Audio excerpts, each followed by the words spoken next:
여러분 안녕하십니까? 우리는 사순절의 마지막 한 주간이 되는 고난주간 월요일을 맞았습니다. 오늘 함께 나누는 말씀은 마태복음 26장 6절로 16절인데 제가 후반부를 봉독하겠습니다. 12절 이 여자가 내 몸에 이 향유를 부은 것은 내 장례를 위하여 함이니라. 내가 진실로 너희에게 이르노니 온 천하에 어디서든지 이 복음이 전파되는 곳에는 이 여자가 행한 일도 말하여 그를 기억하리라 하시니라.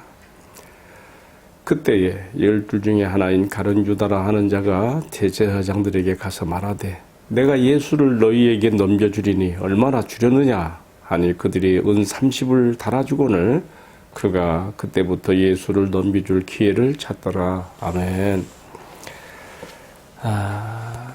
오늘 봉독한 이 말씀을 중심으로 예수님의 죽음에 반응하는 사랑과 배신이라는 제목으로 함께 은혜를 나누고자 합니다.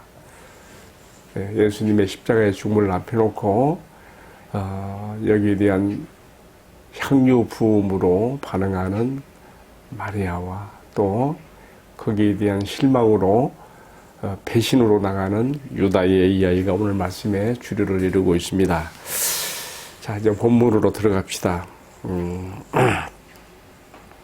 아버지께로부터 이 땅에 보내심을 받아서 33년간의 생애를 보내신 이제 예수님께서는 이제 자신의 일생을 육체를 입고 살아가신 일생을 지금 마감하려는 시간이 하루 앞으로 다가왔습니다. 지금 다른 사람들은 몰라도 아버지와 깊은 내밀한 교통 가운데 그 십자가의 죽음의 시간을 아시는 예수님께서는 지금 매우 초밀한 마음으로 지금 대단히 자신이 초청받은 시몬의 집에서 지금 이 잔치에 참여하고 있습니다. 그날 예수님께서는 뜻밖의 한 여인, 요한복음 12장에서는 이 여인이 나사로 또 마르다의 한 같은 형제 자매가 되는 마리아로 설명하고 있죠. 이 이야기는 여기 마태복음 26장과 또 마가복음 14장 또 요한복음 12장에 모두 기록이 되어 있습니다. 비록 누가복음에는 이 아름다운 기사가 빠져 있지만 대신 누가복음의 저자는 누가복음 7장에서 예수님의 발에 향유를 부은 한 죄 많은 여인의 이야기를 또 기록하고 있죠. 어찌되었든 자중을 놀라게 만든 이 두 여인의 돌출적인 행동에 대해서 그 자리에 있었던 모든 사람들부터 다 비난과 정죄를 받게 되는데 예수님은 뜻밖의 그녀들의 입장에서 그녀들의 마음을 읽으시고 또 그녀들의 행위를 변호하시며 그녀들의 이 행동에 대해서 의미를 부여해 주고 있는 것을 볼 수가 있습니다. 그것은 한마디로 누가복음 7장에 나타난 한 죄 많은 여인의 향유 부음 사건이나 오늘 본문에 나오는 예수님의 머리에 몸의 향유를 부은 이 사건 모두가 예수님께 향한 주체할 수 없는 그 사랑의 절정이 이렇게 표현된 것이라고 말하고 있는 것이죠. 우리가 아는 대로 누가복음에서는 이 죄 많은 한 여인이 예수님께 향한 그 사랑에서 그가 받은 그 많은 죄의 용서에 대한 감사가 주체할 수 없어서 쏟아지는 눈물과 또 그에게 머리에서 흩어내린 머릿결로 발을 씻음과 가장 소중한 향유용컵 깨트려 향유를 부음으로 나타났고요. 또 오늘의 본문에 나온 이 말씀에서는 예수님의 죽음이 시시각각으로 지금 가까워지고 있는 것을 예견하고 감지하는 아주 섬세한 영성의 마음으로 마리아가 예수님의 죽음을 바로 감지하면서 예수님의 발에 마지막 사랑의 표현의 기회로서 이렇게 한 것으로 설명이 되고 있습니다. 예수님은 이 점에 대해서 그녀가 나의 죽음에 대해서 미리 준비한 것이다, 이렇게 해석을 해주시며 의미를 부여해 주시고, 또 한 가지 중요한 얘기 하셨어요. 예수님은 이미 AD 1세기에 장차 예수님을 통해서 우리에게 주어진 이 복음이 제사함을 얻게 하는 이 회개의 복음, 하나님의 사랑과 용서의 복음이 세상 만방에 퍼져나가서 모든 열방의 사람들이 듣게 될 것도 다 내다보시는 거예요. 그러면서 세계 어느 곳에서든지 이 복음이 전파되는 곳에 이 여인의 행한 일도 함께 기억하고 기념하게 되리라, 이렇게까지 말씀해 주시고 있는 것이죠. 자, 여러분, 오늘 말씀에서 우리는 무엇을 느낍니까? 예수님 자신도 당황스러울 수 있는 이 여인들의 이런 향유 부음에 대해서 왜 자중에 있는 사람들의 비판과 정죄를 막으시면서 이 여인들의 입장을 표현할 수 있었을까요? 이 점으로 우리가 함께 깊이 생각해 볼 말씀입니다. 예수님은 마치 이 여인들의 마음속에 들어가서 그녀들의 마음을 읽고 나온 사람처럼 그녀들의 입장에서 이렇게 말하고 있는 것이거든요. 바로 이것이 관점의 차이인 것이죠.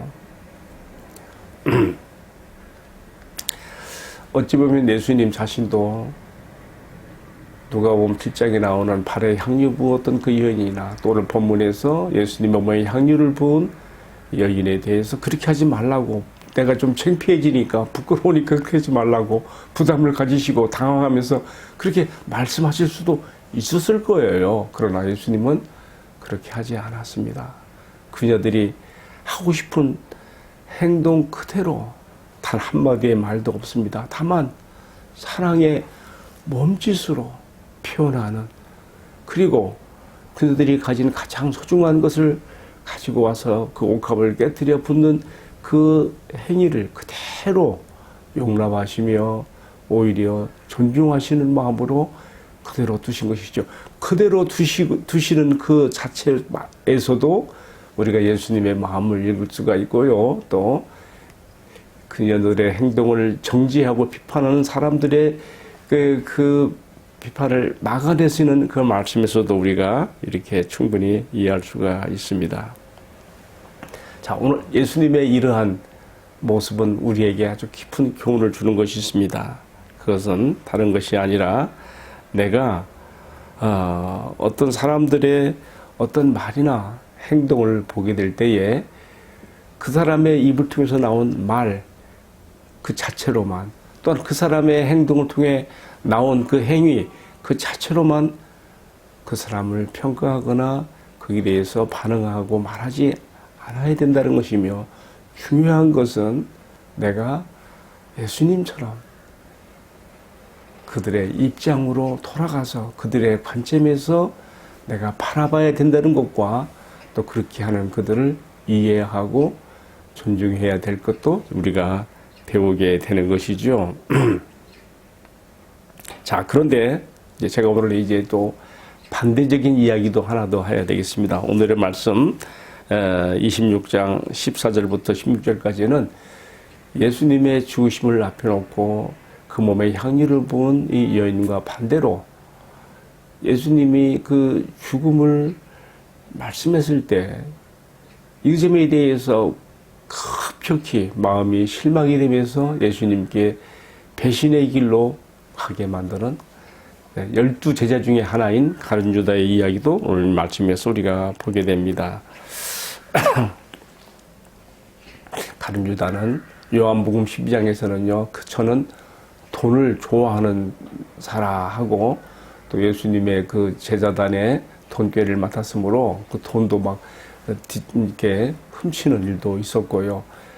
불량 마음이 순수하지 못했던 것이죠. 그러니까 돈 때문에 예수님을 따랐고, 예수님을 따라가면 나도 한 자리 명예를 얻을 것이라는 그런 기대가 있었는데, 예수님이 죽는다는 얘기를 하니까 팍 거기서 모든 기대가 무너지면서 배신의 길로 나가게 되는 것이죠.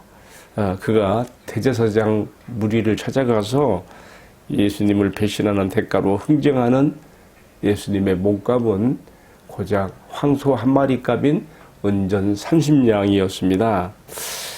여러분, 유다의 이러한 배신은 하나님의 아들이시며 가장 존귀하시고 영광스러우신 우리 예수님이 또 어떤 사람들에게는 얼마든지 무가치하게 자기들의 필요에 따라서 팽철이 될 수도 있는 분이라는 것도 우리에게 보여주고 있습니다. 그러나 우리가 여기서 또 한 가지 생각해 볼 것이 있습니다. 유다의 이러한 배신은 당시 대제사장들과 종교 지도자들이 예수의 인기가 너무 높으니까 이 유월절 절기 중에는 할 수 없다고 예수님에 대한 체포와 사형을 포기했던 그 종교 지도자들의 마음속에 그 체포와 사형의 시기를 앞당기는 또한 계기가 되기도 했지요. 그래서 어떻게 됐습니까? 결국 예수님은 본래 제사장들과 종교 지도자들이 생각했던 것처럼 명절 후회가 아니라 앞당겨져서 그 명절에 유월절 절기에 체포되시고 죽임을 당하시게 되는데 사실 그렇지 않습니까? 세례 요한이 예수님을 가리켜 말했던 것처럼 세상 죄를 지우고 하는 하나님의 어린 양으로서 저가 무수한 양들이 희생되었던 그 유월절에 그동안 구약 이스라엘 전 역사를 두고 수천, 수만, 수십만, 수백만 도살되었던 모든 희생 제사함의 표시로서 대속의 제물로서 희생되었던 모든 양들과 동물들의 제사를 단번에 성취하시는, 자신의 몸으로 성취하시는 그러한 죽음이 되실 것을 누가 예견이나 했겠습니까? 상상이나 했겠습니까? 모든 것이 날줄과 시줄로 엮어지는 그런 우연한 가운데 돌아가는 것 같지만은 하나님께서는 자신의 아들을 바로 세상죄를 요구하는 하나님의 어린 양으로서 바로 이 양들이 도살되는 유월절 절기에 희생되게 하셨다고 하는 것을 또한 우리가 이 본문에서 배우게 되는 것이죠. 오늘의 묵상을 내리면서 생각해 봅니다. 나는 예수님께 향한 그 사랑의 마음을 표현할 길이 없어서 정말 자신의 가장 좋은 것으로 돌출적인 행동으로까지 나타내었던 이 여인들의 길에 설 것인가? 아니면 나의 필요에 의해서 얼마든지 예수님도 저버릴 수 있는 다른 유대의 길에 서게 될 것인가? 이것은 모두 우리 자신들에게 놓여있는 하나의 선택이며 우리의 길입니다. 기도하기는 주님을 사랑하는 마음 영원히 변치 않고 주님이 가신 그 길을 함께 따라가는 그것이 비록 좁은 문이고 좁은 길이라고 하여도 생명으로 인도하는 문이며 영광의 길이기에 우리가 이 길로 갈 수 있기를 주님의 이름으로 축복합니다. 함께 기도하겠습니다. 사랑하시는 주님, 온갖 봄꽃들이 아름답게 피어나는 이 4월에 주님의 생명을 선홍빛보다 더 붉은 핏빛꽃으로 우리를 위해 목숨을 내어주신 우리가 이 사순절 마지막 고난주간을 보내고 있습니다. 십자가의 죽음을 향하여 조금씩 다가가셨던 주님의 그 초밀같이 녹아지는 그 마음을 조금이라도 느껴볼 수 있게 해주시고 아버지 뜻을 이루게 드리기 위해서 아버지에 대한 사랑에 복받쳐서 자신의 모든 것을 쏟으셨던 주님의 그 마음, 그리고 십자가를 지고 가셨던 저 비와 돌로사의 길을 나도 함께 따라가는 마음으로 이 사순절을 보내며 오는 주일 영광의 부활의 새벽을 맞이할 수 있는 은총을 주옵소서. 같은 은혜로 이 말씀을 시청하고 함께 기도하는 모든 성도들에게 나리어 주옵소서. 이 모든 말씀을 우리들의 존귀하신 사랑의 주님 예수 그리스도의 이름으로 기도하옵나이다. 아멘. 감사합니다. 이 고난의 한 주간 오늘 월요일을 우리가 보내는데 주님의 크신 은혜가 주님을 생각하는 여러분 마음속에 더 깊이 닿아지기를 축복합니다. 아멘.